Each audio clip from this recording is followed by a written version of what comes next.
Good morning. We're getting started just a little bit early this morning, which is not a bad thing. So, welcome. Do my more normal. Good morning, Roxbury. Good morning. Wonderful. Daryl Pottinger from the prayer.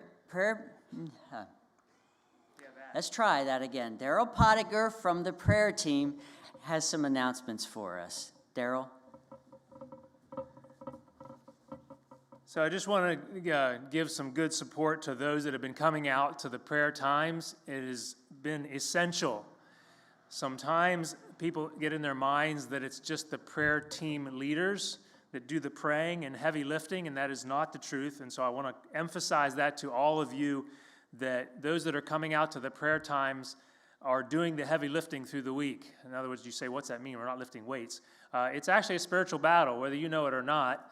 That's going on, and your participation, even just you being there. You say, well, I don't know how to pray. I don't pray big flowery prayers. I just come and sit. Praise God. Come and make your presence known, and it has been happening this week. Great attendance, and thank you for helping us. We are just the facilitators.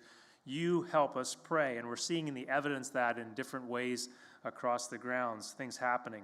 So I remind you about the prayer requests. If you can't get to a prayer time to announce a prayer item you have on your heart, there's prayer slips over here you can fill out.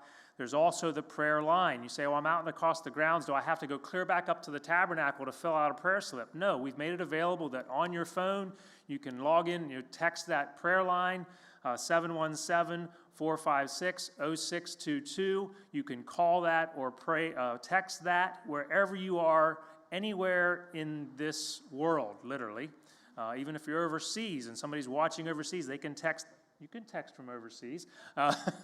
Anywhere. What I'm trying to say is if you're with somebody back on the grounds and you have a prayer need going on and you want prayer coverage, you text that prayer line and somebody gets that immediately. And we as the prayer team can begin praying for that. So I just wanted to put a big plug in for the prayer line to make that available. It's a convenience, not the right word, but it does make it possible to have prayer happening immediately if you need it. For the prayer healing service, there's a couple ways that's going to happen in person. Friday morning, 10:30, here in the tabernacle. If you're wanting to have a time of prayer over you for healing, we'll give that some direction that morning. If there's someone that cannot be here, we have made available for years now the opportunity for you to put their name and request on a little prayer cloth, a little envelope over here on the table. You'll fill that card out with their name, a really short request, and your commitment, if you fill that card out, that little prayer cloth, you commit that you will hand carry that or mail it to them or somehow get it to them and let them know that we prayed over that. There's no magic in that. It is God's power working through your faith on behalf of them, just like it was in the book of Acts. And so we encourage you, whether you can be here in person, whether you want to fill out a prayer cloth, but if you fill out a prayer cloth, I just emphasize it again, we don't want them left laying here on the table. We'll pray over them, anoint them, come back and pick them up. So that's what's going to be happening here for the prayer opportunities. Thank you.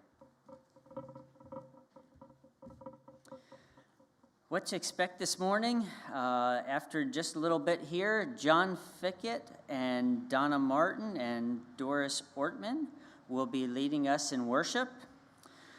Then we're going to give you some time for testimonies. There's 2 mics up front here.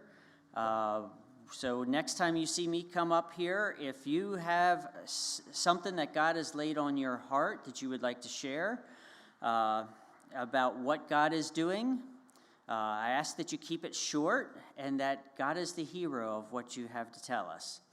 And so if you keep it short, we can move more people through in the time allotment that we have. We will be doing this again tomorrow morning, so that will be open again tomorrow morning. And then later on, Evie Telfer is going to be bringing the message, so we're looking forward to that. Some other things that are taking place today at 1:30 this afternoon, right here. There's a couple things that are going to start from here. There will